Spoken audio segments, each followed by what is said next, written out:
How's it going, guys, and welcome back. In this video, we're going to be checking out all of the dedicated legendary drops we can get from the Timekeeper boss in Borderlands 4. As always, for this, we will need to have continued through the campaign until pretty much the end, where we defeat the Timekeeper boss at least once during the main story. We can then return here to the Upper Dominion, which is found right in the middle of the entire map, and then simply progress to the end of the Upper Dominion, where we fought the Timekeeper boss for the first time, and we'll find the big Encore Moxie machine, where we can pay to fight the Timekeeper boss as many times as we want. As for the legendary drops, first up we have the Helix Legendary Assault Rifle. This one's unique effect will allow us to change the projectiles so they can be fired either vertically or horizontally when we switch between outfire and the primary fire. It's also worth noting that the legendary drops that are dedicated to this boss are actually shared between its first stage and the Primordial second stage.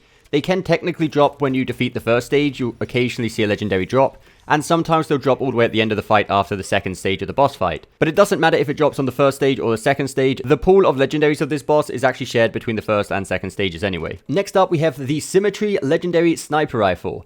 This one's effect says bilateral, and it fires from the reserve ammo while we're charging, and it also seems to always have the order, can charge up to fire multiple rounds at once. This boss can also drop another legendary sniper rifle called the Borstel Ballista. This one's unique effect simply says propagation, which, as you can see in the gameplay, is when you shoot, it kind of fans out into a bit of a spiral shape, which can be really useful if you're using a crit build, as all of these bullets count for separate crits, and it's also a Jacob weapon. We can also get ourselves a legendary submachine gun called the Plasma Coil. This one's effect simply says superheated, and from my experience at least, what I've seen, it does look like it always has the ability to switch from shock to radiation damage. And its final drop is actually going to be one of the best armor shields in the game, called the Timekeeper's New Shield. And ironically enough, it actually takes away all of your shield, but it gives you a bunch of more max health, a bunch of health regeneration, and it gives you damage taken is reduced by 33%. So this is by far the best shield, in my opinion, for lifesteal builds. But anyway, guys, that is it. As always, a quick reminder that just because these are the dedicated legendary drops from the Timekeeper boss, it doesn't mean it's the only legendaries that this boss can drop.